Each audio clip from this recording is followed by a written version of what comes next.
United States Supreme Court, 1844. Vidal v. Girard's Executors. A deist from France died in Philadelphia, leaving $7 million to establish an orphanage and school with the stipulation that no religious influence be allowed. The city rejected the proposal. The plan of education proposed is anti-Christian and therefore repugnant to the law. The purest principles of morality are to be taught. Where are they found? Whoever searches for them must go to the source from which a Christian man derives his faith, the Bible. There is an obligation to teach what the Bible alone can teach, a pure system of morality. Both in the New and Old Testaments, religious instructions' importance is recognized. In the Old it is said, "Thou shalt diligently teach them to thy children," and the New, "Suffer the little children to come unto me, and forbid them not." No fault can be found with Girard for wishing a marble college to bear his name forever, but it is not valuable unless it has a fragrance of Christianity about it.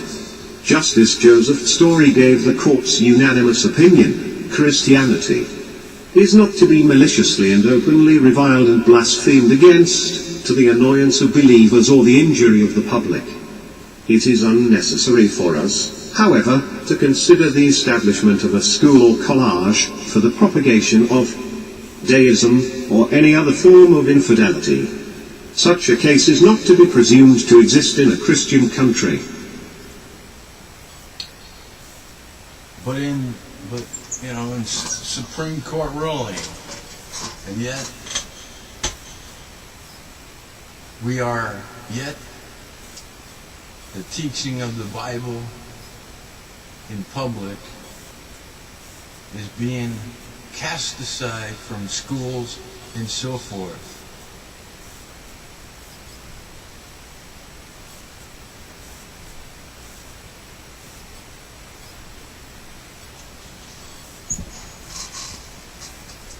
We are teaching atheism, philosophical naturalism, evolution, when clearly evolution has and shall always be disproved.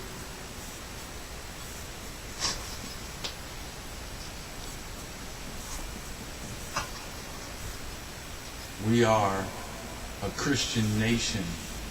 Our country was founded on such principles and a belief in God, in Jesus Christ as your Lord and Savior.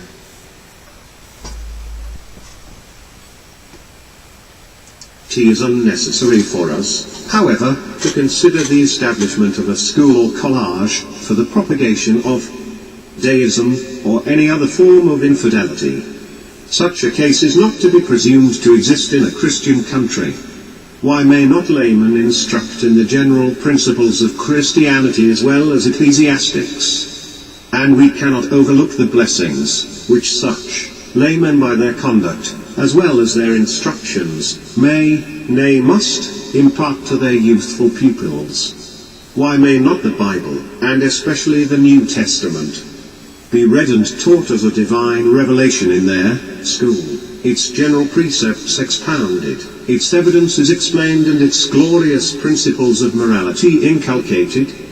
What is there to prevent a work, not sectarian, upon the general evidences of Christianity, from being read and taught in the college by lay teachers? It may well be asked, what is there in all this, which is positively enjoined, inconsistent with the spirit or truths of the religion of Christ? Are not these truths all taught by Christianity, although it teaches much more? Where can the purest principles of morality be learned so clearly or so perfectly as from the New Testament? United States Supreme Court, 1948. So, clearly, as I've stated countless times, that our Constitution and our founding fathers of the Constitution, the Declaration of Independence, clearly had intent to establish a constitutional monarch republic. That Christianity would be influenced, would be expressed involved in politics, education, and so forth. And it does not violate the so-called separation of church and state that the modern-day radical leftists, liberals, atheists, communists, and socialists and historic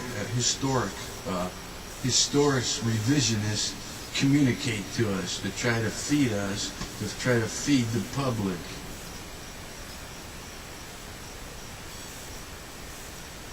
We must remember our inheritance. Our inheritance.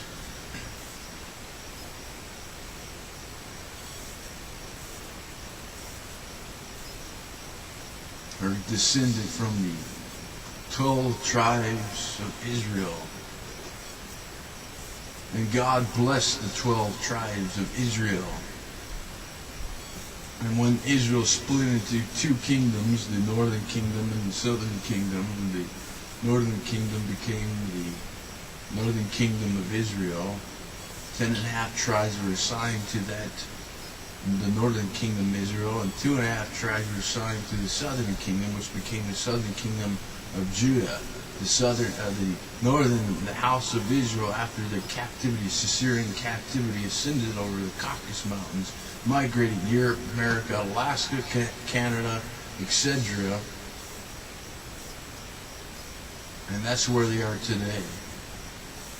And all the great monarchs are descended from the daughters of Zedekiah.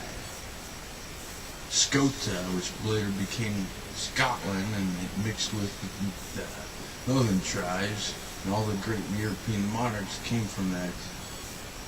And these tribes dispersed throughout the world, and then a small portion when the house of Judah went into Babylonian captivity, the house of Judah 200 years later went into Babylonian captivity for 70 years, returned back to the Holy Land, rebuilt the temple, the second temple, and were there until the destruction of the temple in 70 AD, and were scattered throughout the world.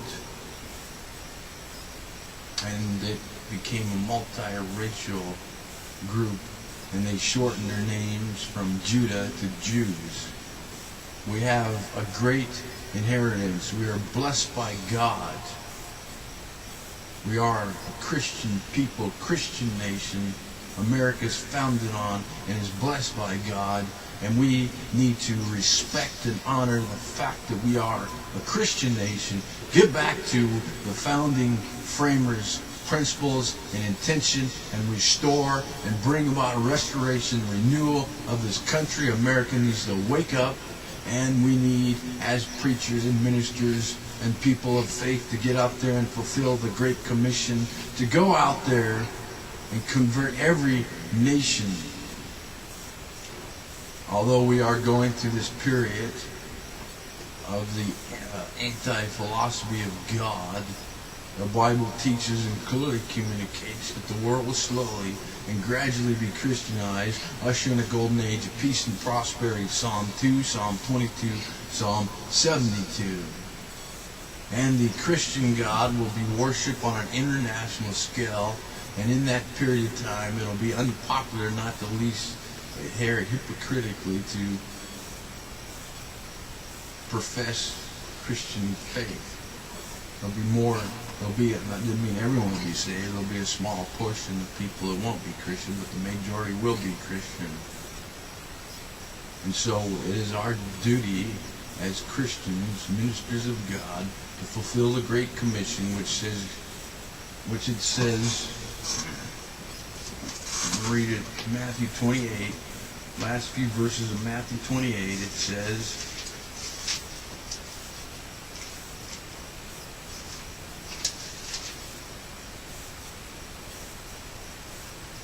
in verse 16, now the 11 disciples went to Galilee, to the mountain to which Jesus had directed them.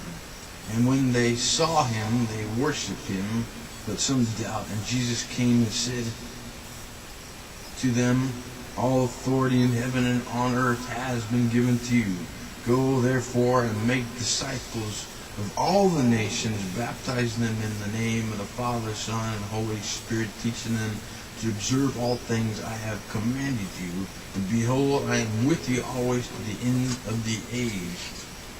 The Great Commission, Jesus' command of the Great Commission is to go out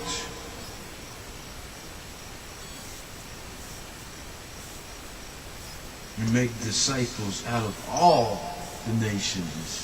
Not just some, not partial. It means all nations, converting every institution, etc., to Christianity.